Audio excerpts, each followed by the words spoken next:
Testing 1 2, testing 1 2 3 4. Welcome back to Jay the Usual Multimedia's NFG podcast with Jay the Usual. It's a Jay the Usual NFG podcast, by the way.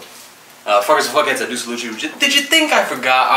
I didn't. Actually, I just found out recently that the middle finger, pegging people off, is technically in the United States protected free speech.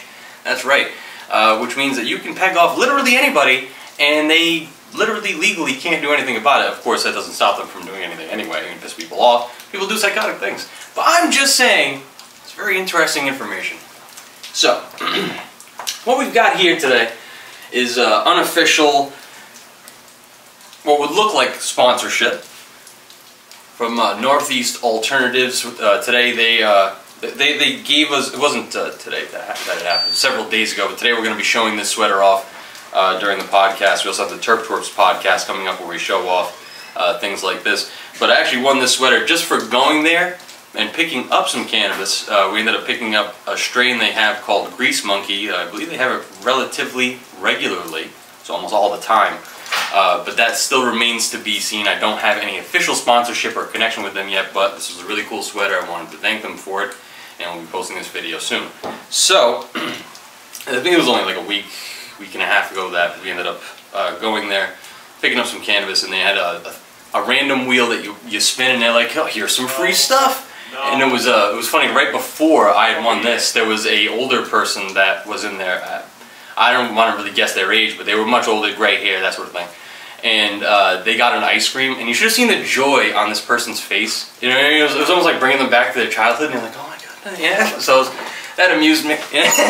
So today we're actually starting the mini-series, which as we go through this mini-series, we're going to be adding all the different production values and parts that we've been accruing throughout the seasons. And this is kind of how we started, just a podcast, just a camera and podcast host. I didn't even have any interviews off the first, actually no, that's not true. We did have people that were on the show, but they weren't being interviewed. And right now we have a scary mask that's looking you right in the face, but we do have an interview planned for today, possibly. So we'll post that as soon as possible. There'll also possibly be guests on the Terp Twerps podcast, NFG podcast, and any other specials that we do. For Jay the Usual Multimedia. Make sure to share, like, and comment. The more we grow, the more we show, the more you view, the more we do. So let's toss this on real quick, and I can edit that part out or make it really fast. That way it looks like I have superpowers or something.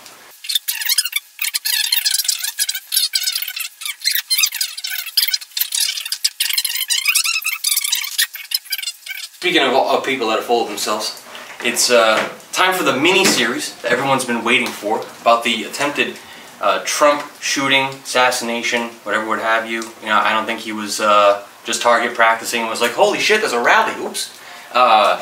It's definitely one of the strangest things I've ever seen personally, and it's probably also one of the strangest times and events in history, period. There are so many incongruencies, and there's such a lack of information, and yet at the same time such a wealth of information and misinformation and incomplete information, which we'll talk about that more than anything else, because that actually affects what happened here more than anything else. It's been told to us in this time, July of 2024, for the past couple of years, it's been told to us that misinformation is one of the most dangerous things on planet Earth to our species and society. That's what's been told to us anyway.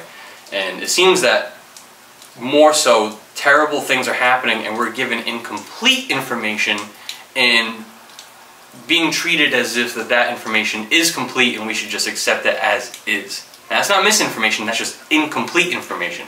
And, you know, you can tell somebody a half-truth. That's not the full truth then, is it? So, we're going to talk a little bit about the oddity of seeing so many things in the public videos that came out from day 1 all the way to now, which I believe we're on day, I think it's 12 or 14, somewhere between 12 and 14. This has been incredibly difficult at this time to try to accrue all this information together by myself. Now there have been other stations that I'm getting these videos from. Unfortunately, the major problem is their timelines are incomplete. the parts of the timelines that they're being told and reporting are incomplete. And sometimes there are just very simple mistakes happening because everybody is rushing to get these reports out to the public as fast as possible.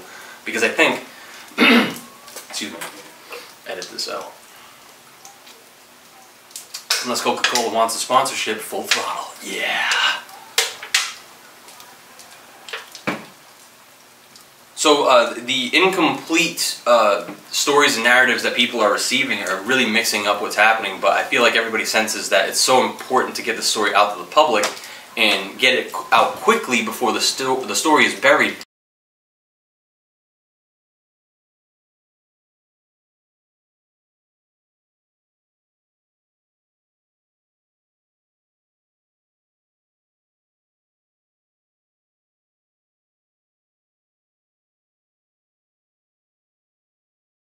So I think that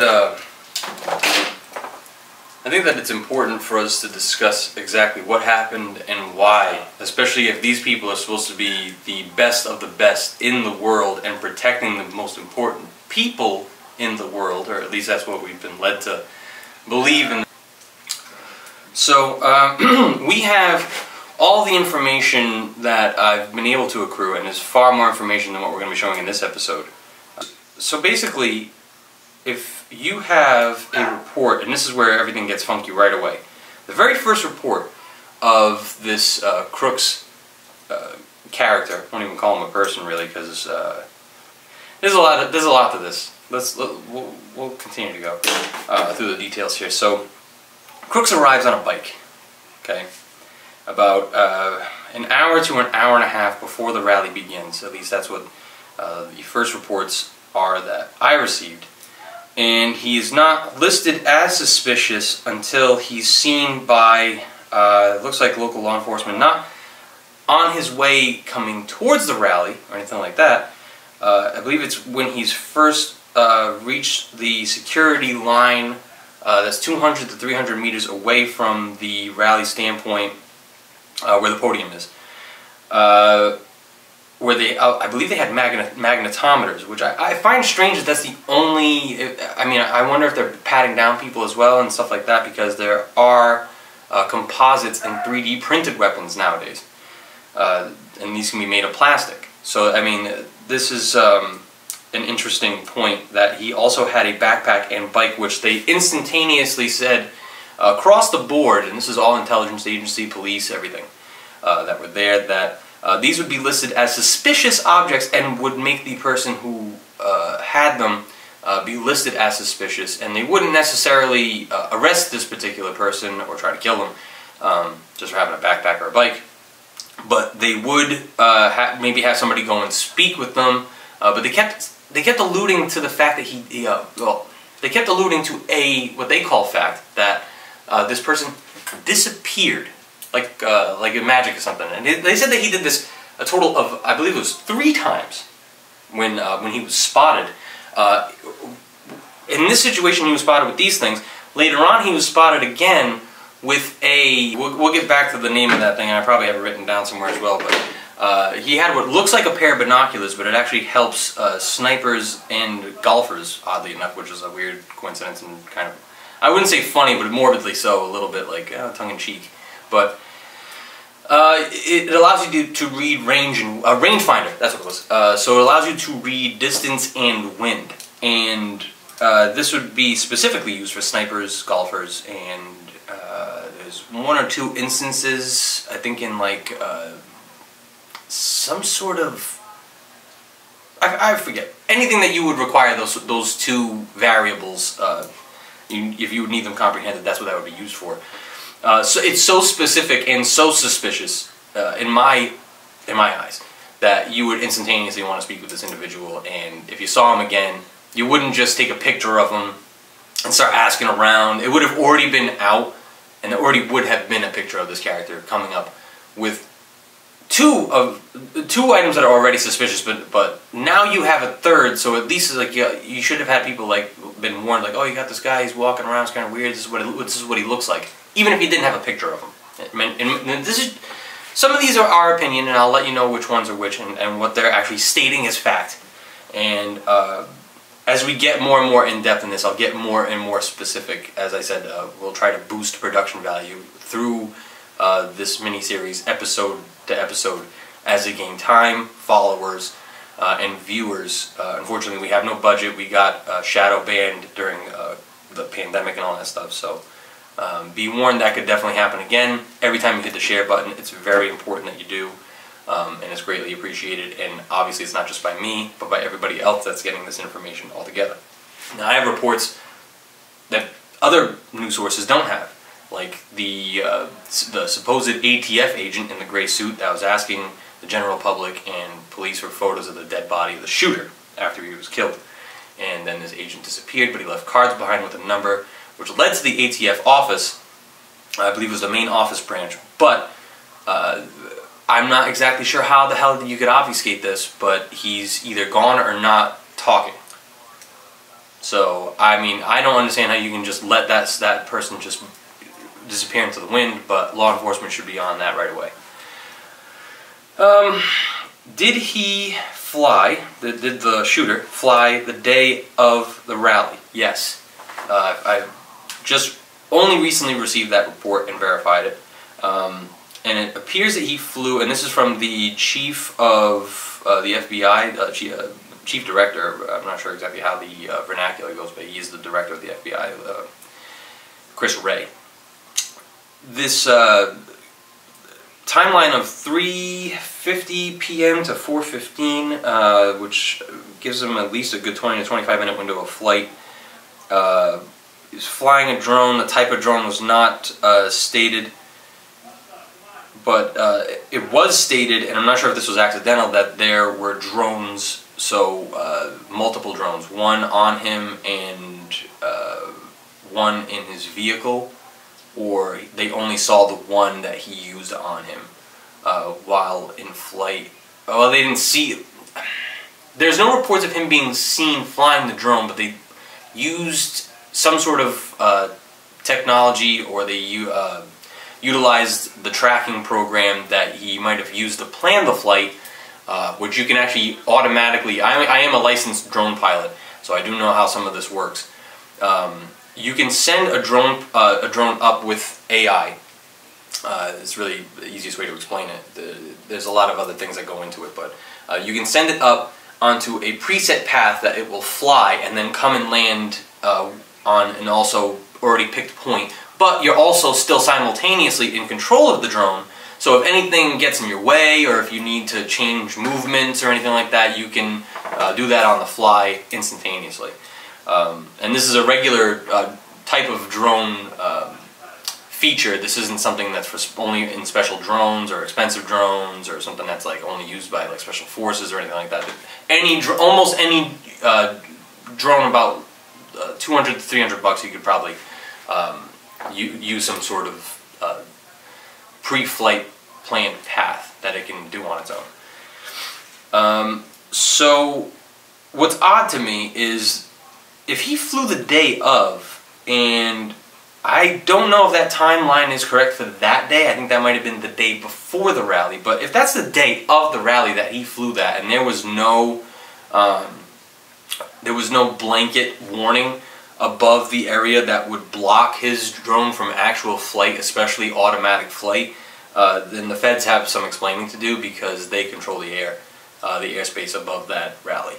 And it's literally called the Federal Aviation Administration.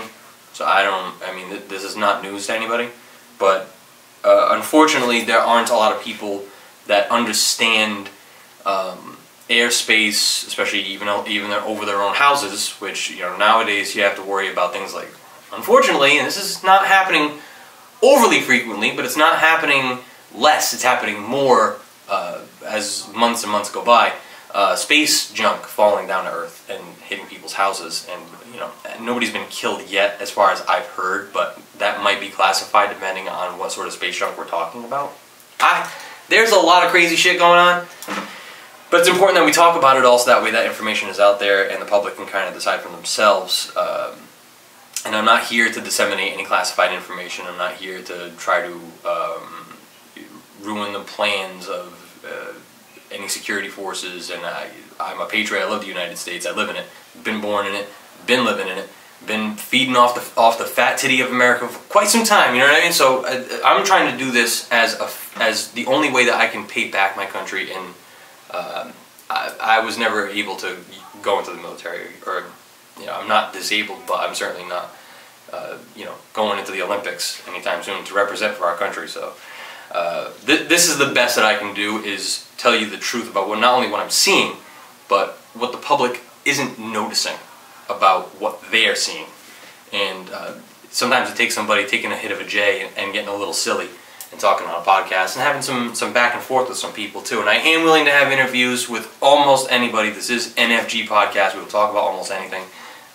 Stands for no fucks given, because we will talk about anything that we want to and the fans want to. Not what anybody wants to, because we control the show. Not the fools out there that think that they control free speech. This is the United States, motherfucker.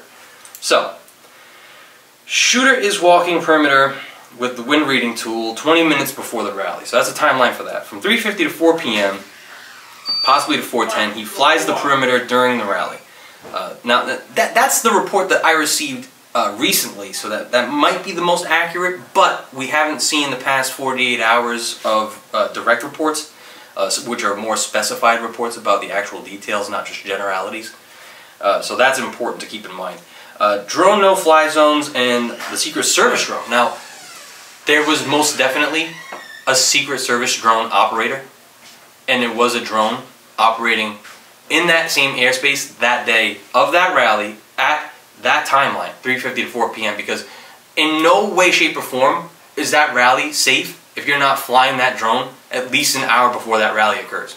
So we know that that information is classified, probably, because they don't want the general public, especially with a threat from Iran and whatever other bad actors there are out there right now, because that's part of their security plan that can stay very secure, especially if the FAA is not putting a ping on that drone, so the other drone pilot can only see if that drone is visible, and that drone may not be visible because the FAA may get clearance to fly higher than what's even possible for a regular commercial drone, one. And two, it may have a special type of camouflage, which I'm not talking sci-fi here. It's just in general, it may have coloring camouflage or a mirror coating, so that way a person that's attacking can't see that thing is there. That's just in general. And of course, this is the Secret Service that we're talking about here, so then they also have the ability to put some extra special sauce on that stuff. Advanced technology that we don't even know and is classified. That would be more specifically talking about lasers, radars. These are the things that I know of personally, and then we've talked about on the show in public record, that on things that are in public record, that I think would lean more towards what they have to defend. And I think even like directed EMP, basically you could like shoot down a drone but still have like a cell phone in your hand, and the cell phone wouldn't turn off, but the drone would get knocked out of the sky, and you could shoot that from another drone. So, and a lot of people don't know that technology does exist, and it's getting better every day. Now, the laser stuff too is strange, because there is some talk of what they call scalar technology, which is now slowly being declassified, because this is, I believe, over 50 to 70 years old now, where they can actually suck ambient heat, and this is fucking wild. They can create explosions or implosions by sucking the heat out of all the molecules and atoms in the air and all the objects around you instantaneously with a laser. And this could go into a wide field even if the laser is pinpoint thin. I don't know exactly how it works yet, but it does have to do with quantum technology, electron vortices, which the terminology gets a little bit specific. We won't quite get into that here until maybe we get somebody that is part of that spectrum of information to kind of elaborate a little bit better than I can. But I will talk about it as things go along, if it's involved. That actually has a lot to do with anti-gravity and UFO tech. Hello, Buster. You want to be on the show, Busters? That's a dog.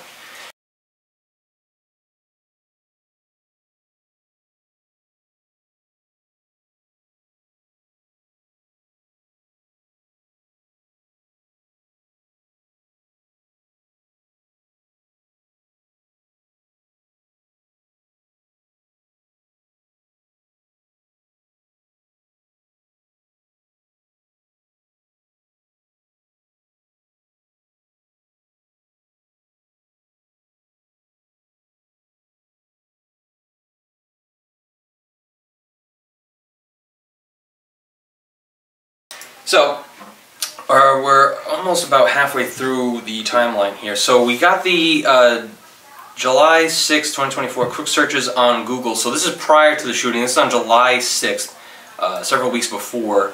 Crook searches on Google for subjects on Trump, JFK, Biden, and there is some social media of him being a quote-unquote Biden supporter, but that could be very easy to bullshit, and apparently it was tracked and possibly made by what could be fake accounts, and that was already kind of tracked down as well. Not verified, but that's the report so far.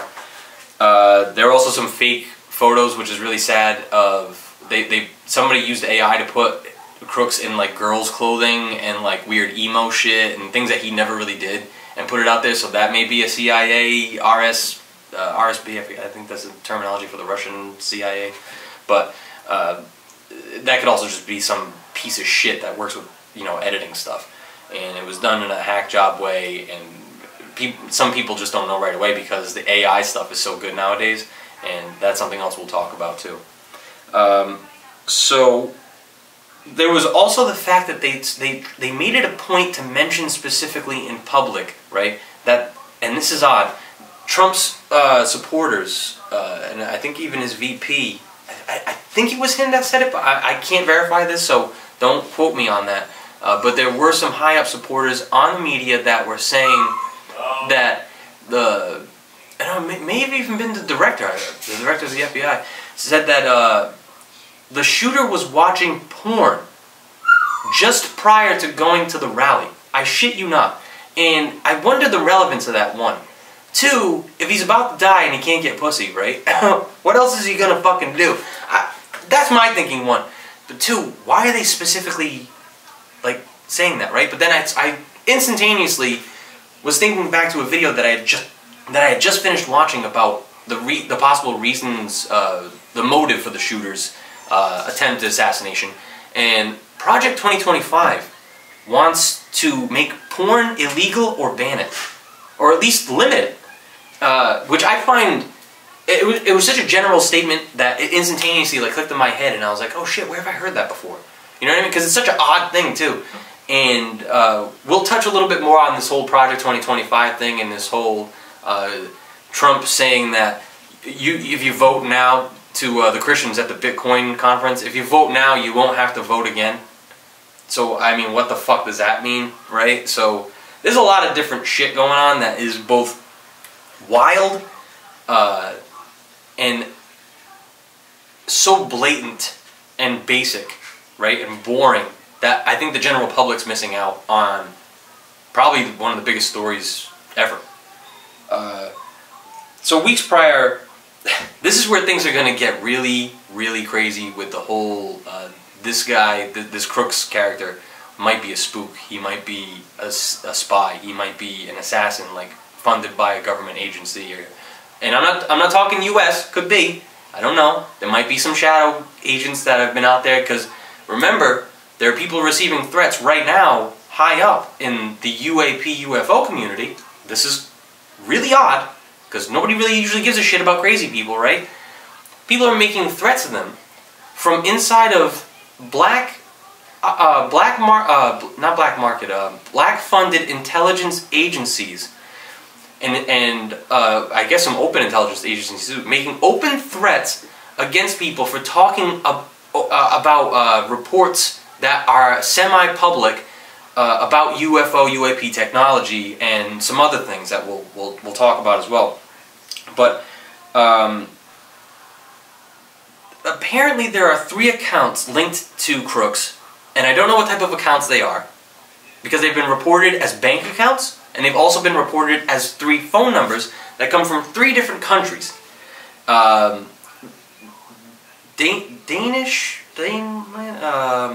Belgium, New Zealand, and I think the other one was, I forget where Danish people come from. I'd have to look that up, but we'll get that information. I'll blip it on there in an edit or something. But apparently, he has these 3 accounts and they're encrypted. So what the hell does that mean? Is he using a VPN and that's what it's listed under, and it's like something they can't crack right away? I don't think so. And it was the same thing with the FBI and I think it was CIA too. Actually, no, it wasn't CIA. It was Secret Service. I think we're trying at MIT to break into Crooks's phone, and there's been a lot of security issues lately about, they're like, oh well, can this thing be cracked? Is it even worth buying? There are nothing secure anymore. There's no privacy, and it's really interesting to see where that went in court versus every single app that you use and every single digital device that you use listens to you now and watches you and records you. And you can even use something like a Wi-Fi box in your house to sonar inside of your house. And this is not something that even like regular police could probably use a form of this. There's something called Saber. You can see inside of a house without having to do anything. Just use a machine, and it shows it on the screen. You can see where the bodies are. You can see where people moving and shit. It's like an X-ray, but from far away now. They used to have to be close up, not anymore. Like I said, this is what's unclassified and regular police are able to use, so you don't know what other crazy shit the Secret Service had at their fingertips and they failed at their mission? It seems odd to me. It seems extremely odd. And don't forget the FBI was there as well. So, we're going to get into the rest of the timeline in the next episode, because there's so much that happens in the moments leading up to the shooting, right before, and right after a lot of strange shit happens, especially with this man in gray. And there is so much video that I urge people to watch different angles, as many as they can, of this video before they start disappearing, because there are people in the crowd that are recording the entire time that do not flinch. And one of them was already found to be an FBI agent, an ex-military. The woman with the white hat right behind Trump, front of the crowd, bottom left. And she even looks in the direction of the shooter before a shot is even fired. And I'm not saying that she's culpable, but she may have seen the response that law enforcement was supposedly mounting to try to either get him off the roof or to try to get onto the roof, or to at least tell who the hell he was and what he was doing. So that report's also somewhat being buried, at least it's not being very highly reported. So agents hide behind the president. So there was at least one agent, and there is a photo of it. And it, you know, you can edit photos day in, day out. I do it myself. I can make photos that would make reality bend in ways that make you believe things that never happened. Okay? And it's not difficult anymore. It takes 5 seconds. No. And I'm literally being serious. I can go up to a computer right now where I know where I have this program that, like Adobe's and any general editing asset technology that you can use, like programs, they can create edits within an instant, that things that never happened but look completely real. And this can also be done with video now, and there's of course classified stuff that can do even better. There was even recently a report, and this all has to do with the attempted Trump assassination. Keep that in mind. The recent GPT 4.0 plus releases, apparently there was a version of 4.0 or 5.0 that was shown to entities in the U.S. government's DoD, so defense operations, that could replicate any human's voice within 15 minutes of hearing them say anything. So it could literally say any word, any sentence, anything in your voice, with it sound like you, make your inflections and everything like that, just from 15 minutes of you saying anything, even if you just talking to yourself in the car or some shit. So they had to shut that shit down, and right when that happened is when you saw all the weird things happen with Sam Altman and the rest of his council that they had running the OpenAI company. They were trying to get him out. I'm not saying it was him personally, but then they started having schisms, and you see some of their major people leaving that company and going to open other AI companies. And you also see Elon Musk and Mark Zuckerberg creating their own super AIs. And then all of a sudden, their research started to slow down. And I'm not saying that it has, but publicly that's what's been stated. Or at least it's what's being seen. Elon Musk is the least public that I've seen, because the public can use it, but that's Grok, and I don't hear anything about it. And the only one that doesn't have a public name yet is Meta's, which is Mark Zuckerberg's. I'm not sure what he's doing with it yet, but I only just started watching an article, a video on it, and I'm trying to get a few more to verify some things. If anybody else has any information about any of the topics that we've touched upon in the podcast so far, make sure to leave that in the comments below. Make sure to share, like, and comment. The more we grow, the more we show. The more you view, the more we do.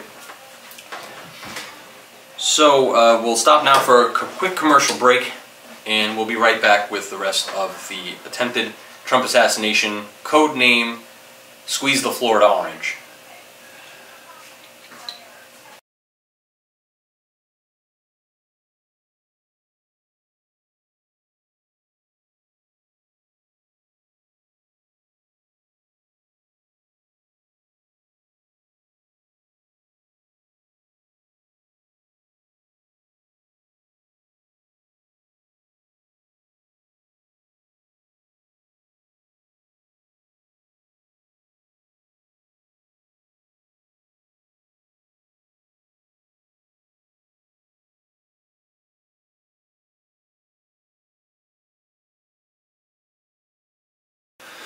Let's get into the rest of this information, and then we'll cut shortly to, if I can, I'm not sure exactly what our capabilities are with this yet. I'm going to try to piece together some videos that show important angles, and we'll also leave some links in the comments. They may not be there right away. I'll try to leave them over the course of the week. That will lead to the information that I've gathered so far, and we'll continue to do that as we go along. So, let's see, shooting at the death and disappears.